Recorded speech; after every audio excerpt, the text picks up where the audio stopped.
واہ واہ، کیا بات ہے! قسم سے جھوٹ نہیں بول رہی، بہت اچھا لکھا ہے تم نے۔ تم یہ پبلش وغیرہ کیوں نہیں کرواتی؟ کافی اچھا لکھا ہے، سچ کہہ رہی ہوں۔ ارے اٹھ کے کیوں جا رہی ہو؟ سچ کہہ رہی ہوں، کافی اچھا لکھا ہے تم نے۔ عائشہ اسے جاتا دیکھ کر اس کے پیچھے بھاگی۔ تم اٹھ کر کیوں آ گئی تھیں؟ اب وہ دونوں ساتھ ساتھ چل رہی تھیں کیونکہ آڈیٹوریم میں جانے کا وقت ہو گیا تھا۔ تمہیں پتہ ہے نا، آج فیئر ویل اسپیچ اور پتہ نہیں کیا کیا ہونے والا ہے۔ یہ سب فارمیلٹیز بھی تو دیکھنی تھی نا۔ اب وہ دونوں ساتھ ساتھ چلتی ہوئی اسٹوڈنٹس کے ہجوم میں آ پہنچی تھیں۔ آڈیٹوریم کے باہر ایک بہت بڑا طلبہ کا ہجوم جمع تھا۔ اپنے پاس لے کر سب اندر جا رہے تھے۔ پروگرام شروع ہوا، اسٹوڈنٹس اپنی پرفارمنسز کرتے رہے۔ عائشہ تمام تر پرفارمنسز کا مزہ لیتی رہی، مگر یہ معمول کے مطابق گمسم بیٹھی رہی، جیسے اسے کسی چیز میں دلچسپی ہی نہیں تھی۔ اس کو یہ سب کچھ بے معنی سا لگتا تھا، سب کچھ جھوٹ لگتا تھا۔ اس کو یہ سب دنیا کا ایک فریب لگتا تھا۔ یہ سب وہ تلخ یادیں جو اسٹوڈنٹس کلاس روم میں بیٹھ کر برداشت کرتا ہے، بناتا ہے، ان سب کو مٹانے کے لیے ناکافی لگتا تھا۔ وقت گزرتا گیا، یہ گمسم بس خالی دماغ کے ساتھ سٹیج کو تکتی رہی۔ اس کی سوچوں کے بادل کو ایک آواز نے چھٹ کر دیا۔ نور، کیا سوچ رہی ہو؟ تم اتنی گہری سوچ میں بیٹھی ہو۔ سامنے تمہاری ایک فنی اسکٹ ہو رہا ہے اور تم اتنی گہری سوچ میں بیٹھی ہو یار۔ کچھ نہیں، میں گھر جانا چاہتی ہوں۔ بہت ہو گیا یہ ڈرامہ۔ نور اکتائی ہوئی محسوس ہو رہی تھی۔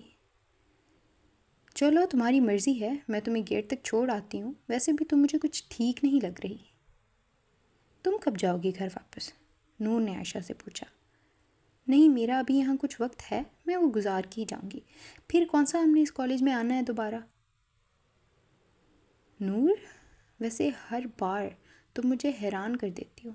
مجھے لگا آج کالج کا لاسٹ ڈے ہے، ایٹ لیسٹ تم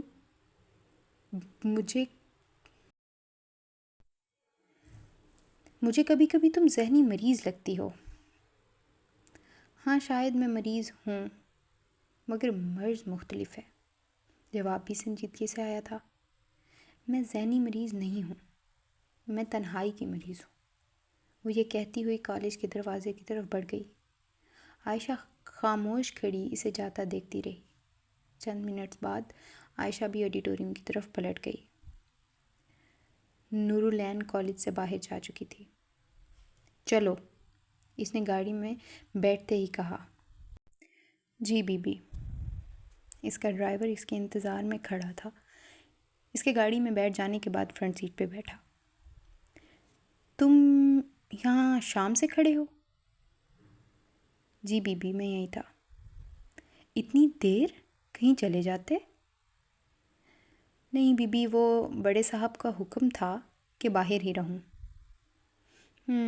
اچھا، اس نے منہ بناتے ہوئے کہا۔ تلخی تو جیسے اس کے مزاج کا ایک حصہ تھی۔ بی بی، مشاعرہ کیسا تھا؟ ڈرائیور اسے سامنے والے شیشے سے دیکھ رہا تھا۔ میرا خیال ہے سوال کرنے کا حق صرف مجھے ہے، ایسا ہی ہے نا؟ اس نے برہم ہو کر کہا۔ ڈرائیور چونک گیا۔ تم اپنے کام سے کام رکھا کرو اور جتنا پوچھا جائے نا اتنا ہی جواب دیا کرو۔ یاد رکھنا، مجھے دہرانے کی عادت نہیں ہے۔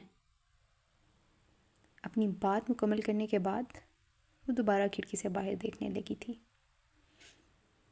گاڑی میں ایک بار پھر خاموشی طاری ہو گئی۔ یہ ہر وقت اتنے غصے میں کیوں رہتی ہے؟ ڈرائیور نے خود سے سرگوشی کرتے ہوئے کہا۔ ارے ہاں، اتنے امیر باپ کی اکلوتی بیٹی جو ہے، شاید اس لیے۔ وہ مسلسل سامنے والے شیشے سے ہی دیکھے جا رہا تھا۔ گاڑی میں پھر خاموشی طاری ہو گئی۔ وہ کھڑکی کے باہر جھانک رہی تھی، جیسے اس کی نظریں کسی چیز کی تلاش میں ہوں۔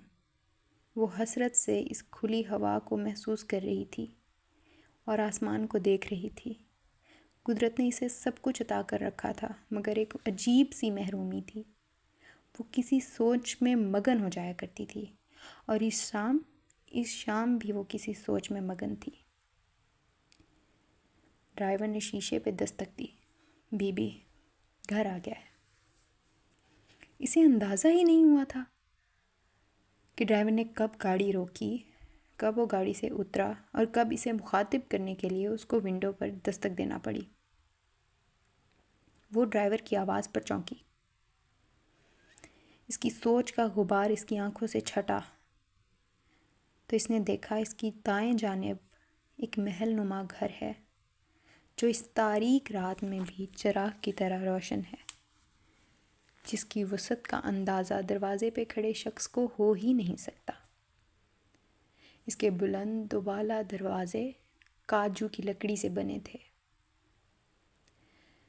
جن پر دھول کا ایک ذرہ تک نظر نہیں آتا تھا۔